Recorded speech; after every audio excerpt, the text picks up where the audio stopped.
to sit back and relax with me and try to get comfortable.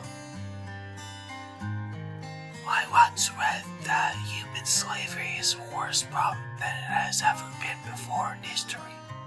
For population reasons alone recently, it really makes you think about the prospective population growth and its implication on the qualitative suffering that everybody experiences in contrast to any kind of pleasure or divine reward they have.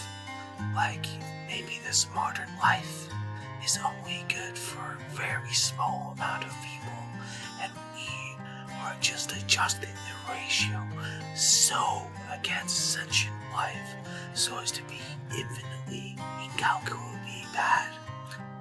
I remember reading a blog post from Michael Humer where he reinvented Schopenhauer in this sense, and he argued that if we believe the universe is infinite, we should make a calculation like this, that life is infinitely bad. Are you feeling comfortable? Rape is not just a traumatic event, but it often stays with people for years, even for the rest of their lives. There are people half your age who are twice as far in life as you are right now. Many people get addicted to opiates because it simulates the feeling of love, allowing them to feel the hole left inside when they are disconnected from themselves and from other people. Only 1 in 10 people who have tried meth actually get addicted to meth. Are you feeling comfortable? There is a group of online pedophiles rebranding themselves as minor attracted people. While many of these people are well-intentioned, some of them are actually what you would call pro-contact pedophiles, and they actually want to hurt children. They imagine locking them up in dark basements, and they get off to the thought of a powerless, innocent little being being ruined. They visualize intensely the image of the child crying as they penetrate the really, really tight surfaces. In times like these, it is good to remember that we're all in this together. Just stay with the vibe.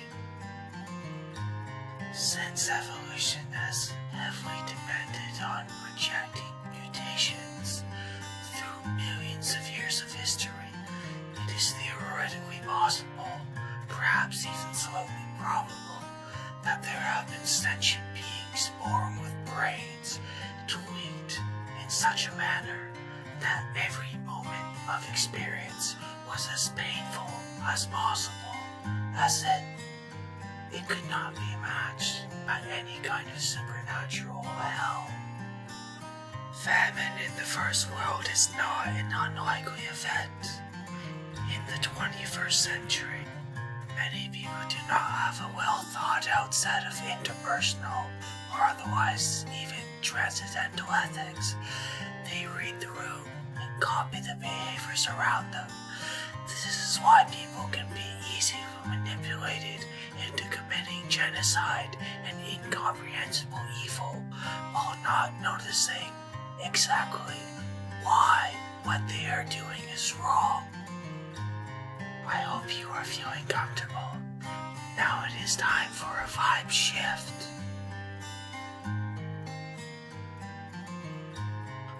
Just settle in. I regularly see homeless people suffering on the streets in my home city, and every single time I go to the grocery store, I look into the sad, wanting eyes of young teenagers who are starving to death in Ontario. Although euthanasia is a choice that everyone should be able to make, some people are making that choice simply because they are too poor to make accommodations for their special needs.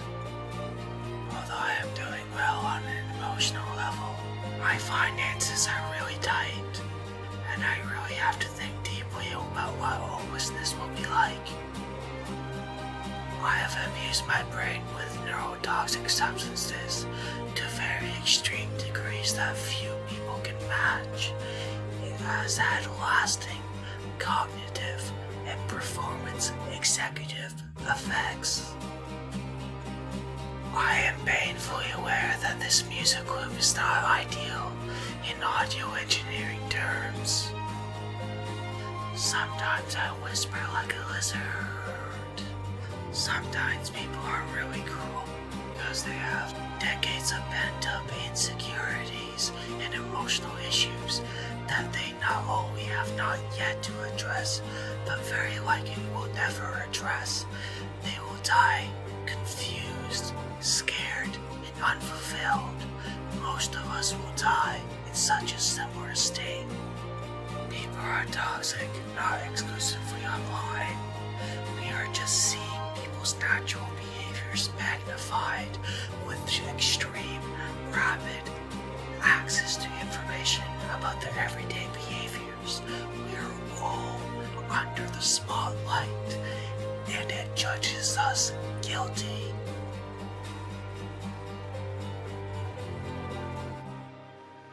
You'll probably be okay, but I can't say the same for a lot of other people.